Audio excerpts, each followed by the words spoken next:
D'abord, avant na lobela makambu ya États-Unis, biso na Rwanda, la ligne on a parachevé, bah news na biso na Congo, j'ai appris beaucoup de choses que bah deal et salemi entre quatre batumoro sans impact pour ce total sans impact, ils n'ont aucun mandat. Quand je dis les gens sans impact, je parle de Kabila, Katumbi, Fayoulou, c'est ça, sans impact parce que bazana mandat bala bango na mandat ce ko impact on kopesa bango ya nini revient na gatumba ko lesha mama Laurence na kopesa bango impact ya nini yango bango pena na pesa bango impact ya nini yango et puis bango na ko traiter dossier na bango ce côté deuxième vidéo ce côté analyse complet en bon déjà na oki balongole la liste ba candidat ba éligible parce que le lagana président mboka na yedi ba il est trop politique trop makamamike alande la rambongo fort bakati na yebisa bino ba sango ba soutane konzuluka wana kana na deuxième vidéo. Merci chers internautes, bienvenue sur Tindika Tindika na Sepeli Makasi komona bino bino pe je pense que Sepeli Makasi ndenge bomoni ngai par rapport à évangile ndenge tolobaka soko monité kondimate. Merci na Chido Kapaya, merci na Refé qui sommes la grande famille à Tindika Tindika, merci na bandeko mingi balandaka biso particulièrement depuis Afrique du Sud. Donc là je vois Didier Senga ya Mamado et pourquoi pas Ngoyi Kabouya DM. Ngoyi Kabouya DM, très content parce que dans mon épenda que suivi est très important et puis aux Hollandais biso et sali biso maman na plaisir au compte du matin. Bakongomani ya monde entier na zongi poto solo la to ça la restitution parce que tout le monde a constaté que le demain il y a eu rien aux États-Unis comme Batbazoa qui on avait beaucoup entendu mais le lot Bondima évangile à Saint Thomas ndenge lo bakanabido que sont monité kondimate et surtout que Dieu est au contrôle.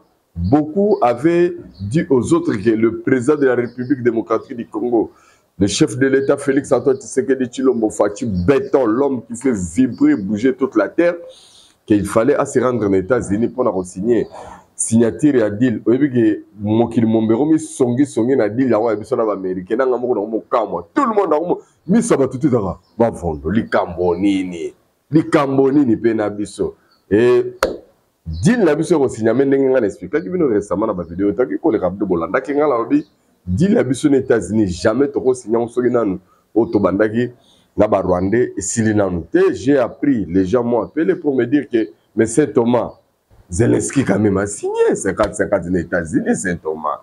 Saint-Thomas Rwanda quand même a signé aux États-Unis, accord sur minéré. On a évité, Zaki assisté à la signature à Rwanda, l'accord sur minéré, coup de chapeau, mais autant que les bisous minéraux dans la Rwanda, donc, merci na maman Yohan pour ce que vous avez bisous depuis Bruxelles, merci. Narifin Mayayos et Rick Moussa débattu et puis pourquoi pas Nicolette Moissia Pembe, toujours Azara présente pour la Rolanda Bissot. Voilà le plaisir que nous avons. Tout solo là, pendant les Cameroun, les lots. Dossier, ils sont quand même. Les lots n'ont pas parce que, bat, on a nanga depuis Kinshasa. Bala yolo. Mbote na bino na bana yolo nyonso. Bana Dallas, na Sepeli Makasi, Boza et Belé, Rolanda Bissot. Batokona, papa, Emmanuel, moi, l'adore. Na minute, yende balobi, aro buka mutu. Parce que pour l'information, il est catégorique. Alors à la partie pris dans un temps, on va à la série, pas on va à la série. Et c'est un aussi, il y a une bonne pour venir ne Papa, j'ai payé la bosse à nous, vous avez tout pour l'Andarabi, son makasi, maman Esther Kunga. Yo, on dirait que vous avez betarandé par là, yo, et yo, kani déjà, les lots, la longue ligne, on a oublié, bagnon, les qui est belle, mais la longue ligne, donc, et sans oublier, héritier, il est toujours. Voilà, ce que base, on pense à Kapa, donc ça, la rabisso bien, et à Batama, Fallon, donc tout, la bande qui tout ce qui se trouve, biso, la bisso, tout solo là. D'abord, avant na lobela makambu ya États-Unis, biso na Rwanda, la ligne on a parachevé, bah news na biso na Congo, j'ai appris beaucoup de choses que bah deal et salemi entre quatre batumoro sans impact pour ce total pena sans impact, ils n'ont aucun mandat. Quand je dis les gens sans impact, je parle de Kabila, Katumbi, Fayoulou, c'est ça, sans impact parce que bazana mandaté. Bala bango na mandaté, ce qu'on impact on repère ça bango ya nini, on revient na gatumba ko lesha mama Laurence. On repère ça bango impact ya nini yango. bango penana pe ça bango impact ya nini yango. Et puis bango na traiter dossier na bango côté. Deuxième vidéo, ce que tu analyse complet en bon déjà na balongole la liste ya ba candidats ba éligible parce que le lagana président Mboka na yebi il est trop politique, trop maramamike alande la rambongo fort bakati. Na yebi ça bino ba sango ba soutane konzuluka. Wana kana na deuxième vidéo, ne to ko belamo le l'autre belano maramamu quand tombolone na no baboye.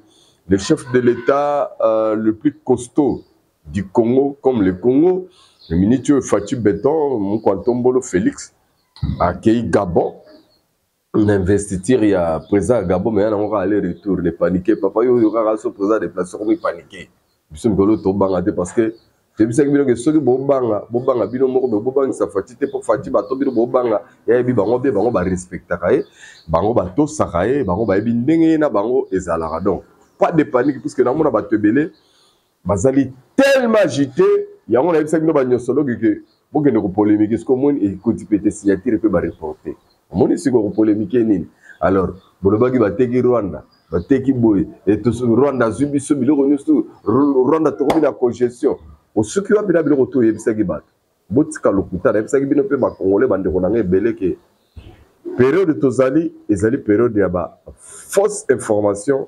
Et ya kanini dès qu'on a eu Ngoïkabu, je te jure que période sans salir attention te donc même moi sinon là la kanini nanda ko ça on information moko bo mais là on vérité parce que pas yoka kira ba c'est pas comme ça on est il y a solo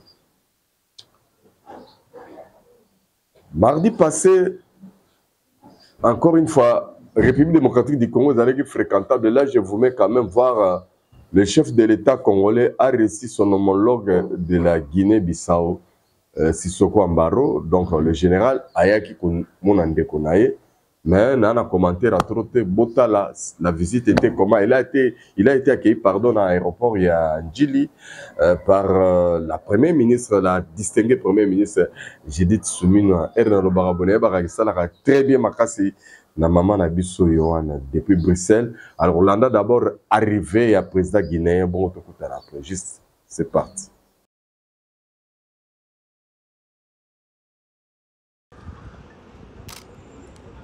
Les drapeaux de la République démocratique du Congo et celui de Guinée-Bissau, hissés côte à côte au terminal présidentiel de l'aéroport international de Njili, signe de l'amitié entre les deux pays et leurs chefs d'État. Accueilli par la première ministre chef du gouvernement, l'hôte de marque a traversé la ville de Kinshasa jusqu'au palais de la Nation où l'attendait personnellement son homologue Félix-Antoine Tshisekedi Tshilombo. Le cérémonial d'accueil est celui d'une visite officielle. L'hôte du chef de l'État congolais, le général Oumaro Sissoko Embalo, fera ensuite un bref passage des troupes en revue, une tradition qui témoigne du respect et de la coopération entre les deux nations.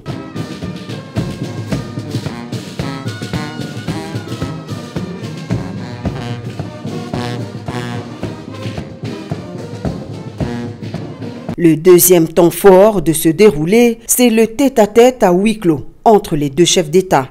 Félix-Antoine Tshisekedi Tshilombo et Oumaro Sissoko Embalo se sont retirés loin des caméras pendant plus d'une heure. Rien n'a filtré de leurs entrevues. Les deux leaders ont ensuite rejoint la mythique salle de congrès du Palais de la Nation pour une cérémonie de décoration du général Oumaro Sissoko Embalo, admis grand cordon dans l'ordre national, héros nationaux Kabila Lumumba pour ses éminents services rendus au continent africain en général et au peuple congolais en particulier. Votre parcours, façonné par le courage, la rigueur et une fidélité exemplaire aux principes de souveraineté et de liberté, incarne les aspirations profondes de notre continent, celle d'une Afrique debout, fière, respectée et pleinement maîtresse de son destin. Par cet acte solennel, la République démocratique du Congo entend saluer votre mérite éminent, vous témoigner son estime profonde et sceller dans le marbre du respect mutuel et de l'amitié durable les liens indéfectibles qui unissent nos deux peuples. Les mérites exceptionnels également pour son sens aigu au panafricanisme et son engagement en faveur de la paix. Après cette brève cérémonie, les deux chefs d'État se sont présentés devant la presse pour le traditionnel point de presse.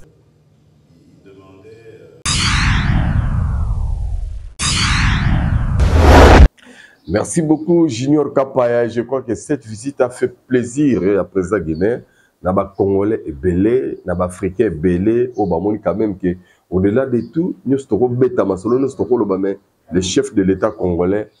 Azana estime à Makasi, Naba Ndekonaï africain, au Balingaraï, au Barolandelaï, au Pébazaï, au Bazar porter soutien na Yamakasi et pas naï. Et ce qui a été ministre belge européen des affaires étrangères, il n'y a pas qui pour apporter soutien que Belgique nous a colonisé biso, va coloniser les tout petits pays Rwanda, Burundi. Alors vous voyez qu'il y a RDC, relations diplomatiques, relations entre Belgique et Rwanda et Katana Nango.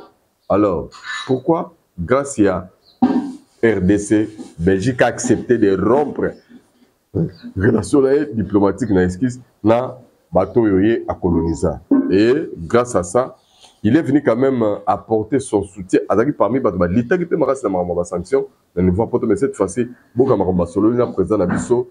c'est très émouvant parce que tu rappelles que deal aux États-Unis, il a accepté que les États-Unis a posé la exclusivité, il y a minéré, il y a jamais la porte et la place pour tout le monde est allé parce que RDC ndé makambu yende muto batutu et batutu baroyande la RDC to landa visite à ministre belge Boto Kutana juste après c'est parti.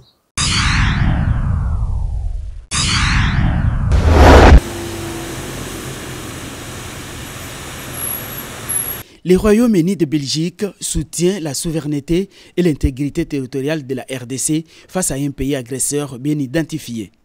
Le vice-premier ministre et ministre des Affaires étrangères belge, Maxime Prévost, l'a encore répété devant le président de la République, Félix-Antoine Tshisekedi Tshilombo, ce lundi à la Cité de l'Union africaine. À l'issue de près de 2 heures d'entretien, le chef de la diplomatie belge a affirmé que son pays soutient toutes les initiatives en cours en faveur de la paix en RDC. Les conflits qui se déroulent à l'est du Congo sont aujourd'hui particulièrement meurtriers. Les exactions violentes qui s'y déroulent chaque jour sont effectivement un scandale que nous devons veiller à arrêter dans les meilleurs délais possibles, avec bien entendu la pression nécessaire de l'ensemble de la communauté internationale. La Belgique a été très claire sur ce dossier en considérant qu'il y avait effectivement un territoire qui était agressé et qu'il y avait donc par voie de conséquence aussi un agresseur. Nous sommes convaincus que ce qui fait la cohérence de la politique étrangère de la Belgique, c'est sa constance dans la défense des principes de justice, de respect du droit international, de respect des principes de la Charte des Nations Unies et donc aussi de l'inviolabilité des territoires et de respect de la souveraineté. Après avoir rencontré le président du Burundi, de l'Ouganda et celui de la RDC, le ministre Prévost s'est dit aussi optimiste quant à l'issue de la crise. Nous souhaitons donner un maximum de chance aux initiatives de médiation qui sont prises, qu'elles soient à l'initiative de la sous-région, avec, on le sait, le processus de Luanda, de Nairobi, l'Union africaine, mais aussi plus récemment les initiatives depuis Doha. La paix en RDC, il en a aussi été question entre les chefs de l'État et l'envoyé spécial britannique. La Grande-Bretagne s'est aussi rangée du côté de la RDC. Il y a un nombre de processus actuellement qui visent, qui essayent de rechercher une paix durable. Donc, il y a le processus de Luanda, de Doha, de Washington. Et l'important est que tous ces processus soient coordonnés. Mais éventuellement, ce qui est important, c'est de trouver la paix, la prospérité et aussi la sécurité pour la région. Tous ces balais diplomatiques montrent à suffisance que tous ces partenaires traditionnels de la RDC n'aspirent qu'à une paix définitive.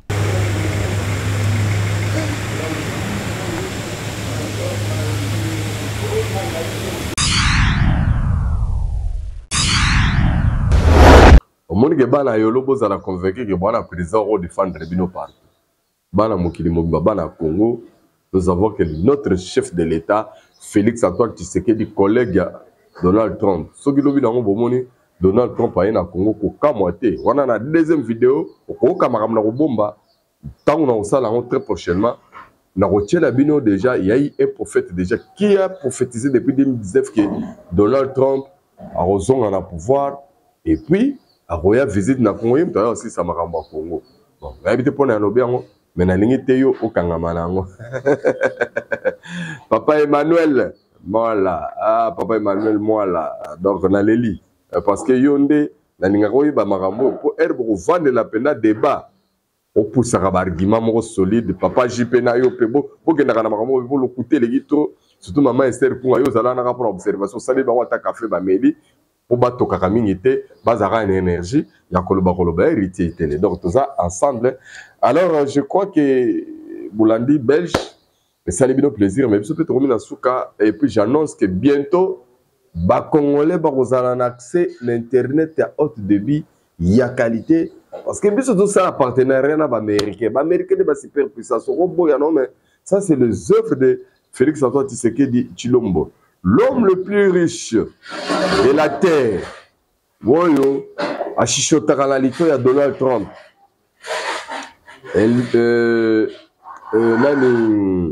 Son nom, c'est le juif, c'est qui? Elon Musk. Azali Koya, mais il y a une entreprise nae Yamunene. Na combo ya Starlink Kalate, est-ce que Banglophone a prononcé bien Starlink ou Starlink? Ah, on a tout niveau dans la Tumbakolesha depuis Londres ou bien Rife Mayos. Non, Rife Mayos à Paris. Ah bon, te on a faut Rife qui sont bénis dans le baron. Ata Rife Tumbakolesha pe. Les Rife, je vous aime bien. Tous les Rife, je vous aime bien. Qui sont sur Tindika parce que bana bandoye bela ça c'est un plaisir. Alors Elon Musk azoya ko Tesla quoi. Donc d'abord dans nos entreprises il y a internet et zoya et puis yemoko akokita kisasa ngai biso internet et biso na habité siko Orange M-Pesa RTL Africell bakewabi ba okanga bisaka to ba kozala po ba monisi biso pasi na cherté ya ba méga et giga internet, mais non, on souffre. En tout cas, Dieu merci, Moutouanaya, et vous allez opérationnel quand il y a un autre nanga, mais on a dit awa ezali émission comme on a dit. Sur le moniteur, condimate. Alors, c'est là où on a bon dim. Alors, tu reviens à ce cas. Merci à toi d'avoir développé Bolanda Gibiso, tu redévelopper. Makambu ya biso na ba Rwandais ndenge signature salamité na ba vidéo koya par rapport à ta selon ndenge ba signaler biso. Et pour l'instant, tout ce qui vient dans ma boîte, on a battu la bino botte la paix, ma botte la bino, papa Emmanuel, moi là, papa JP, maman Esther, Kunga et puis héritier, pourquoi pas grande sœur chérie depuis Canada à Ningalula, maman Nabiso Annie, ya pasteur Lupanza, et puis Didier Senga ya maman Ado depuis Afrique d'ici Dinango Ikabuya. Boza la rabino to sepeli makasi ndenge bozake bele kolanda biso maman Yohan toujours il fait mayayos. Eric nous a dit tous allés ensemble. Biso tous à la liboke base dans les États-Unis papa Maurice Toko refait qui sombe toujours avec Junior Kapaya. Merci de vous belle pour nous biso. Bonne année très prochainement la même chaîne, la même programme. Bye bye.